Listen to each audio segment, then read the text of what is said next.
Hey guys, and welcome back to my channel. It's crazy, isn't it, how we are hearing about emotional intelligence all the time, whether it's in our workplace, at home, or even in our relationship? Hell, even kids are talking about it right now. Well, in today's video, we are going to decode that term, truly understand what it really means to be emotionally intelligent for you, for me, and for everybody else. Plus, we'll also explore how we can use this amazing tool to change our lives for the better.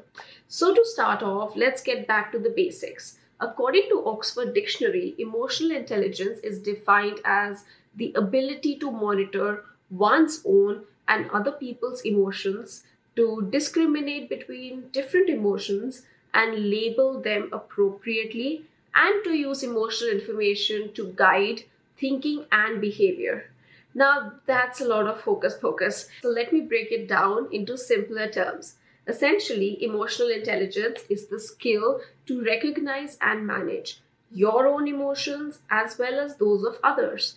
It's about understanding what you're feeling, what others are feeling, and using that knowledge to make better decisions and build stronger relationships. So let's just quickly dive into an example to actually illustrate self awareness, which is a key component of emotional intelligence. Imagine you're at work and you receive some very critical feedback from your boss. Your initial reaction is frustration, anger, or defensiveness as well. However, if you have a high level of emotional intelligence, you'll recognize these emotions right away within yourself. So, that is basically the first step of emotional intelligence, which is recognizing your emotions. Now, second, let's talk about empathy, which is another vital aspect of emotional intelligence. Imagine you're having a conversation with a friend who's going through a very tough time.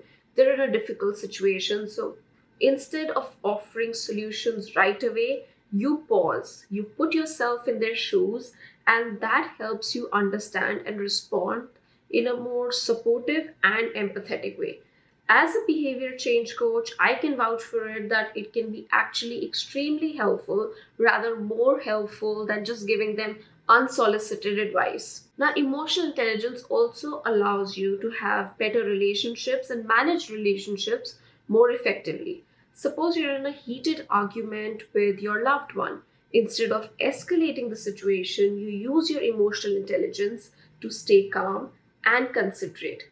This allows you to resolve conflicts constructively rather than cause further damage. Now, we know that emotional intelligence plays in our day to day life. But why is emotional intelligence so important? Well, it's like having a superpower in your personal and professional life. It can lead to better communication, stronger relationships, and improved decision making.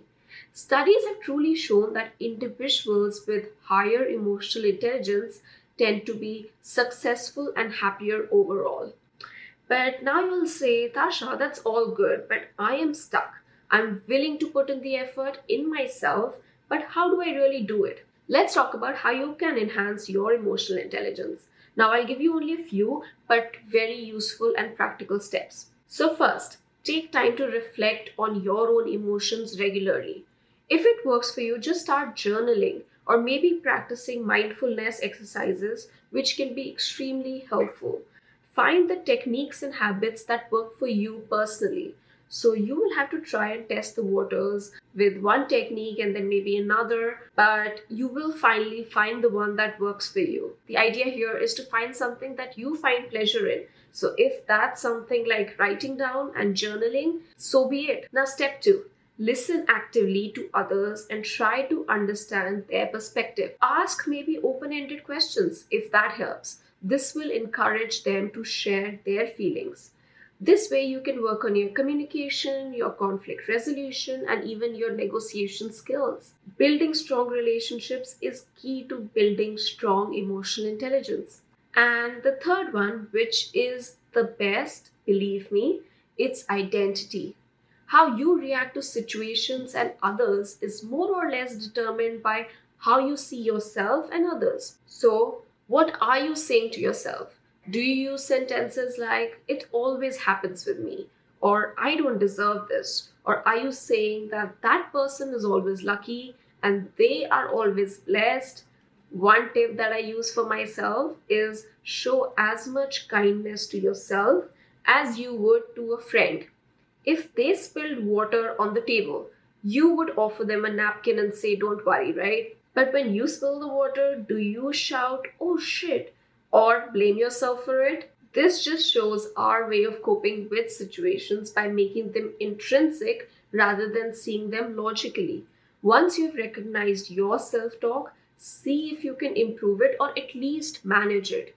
Slowly and steadily, by reflecting on your emotions and showing empathy to yourself and others, you will start to build confidence and also better mechanisms to grow your own emotional intelligence. Now, I think you've already understood that emotional intelligence is a powerful tool that can positively impact every aspect of your life. By recognizing and managing emotions, both your own and those of others, you can become a more empathetic, a more self aware, and a more successful individual. But that is all, ladies and gentlemen, for this video. I hope you enjoyed hanging out with me, and if you did, don't forget to smash that like button and also subscribe to my channel if you haven't already. I will see you in my next video next week. But until then, you take care, love yourself, and stay smiling. Bye.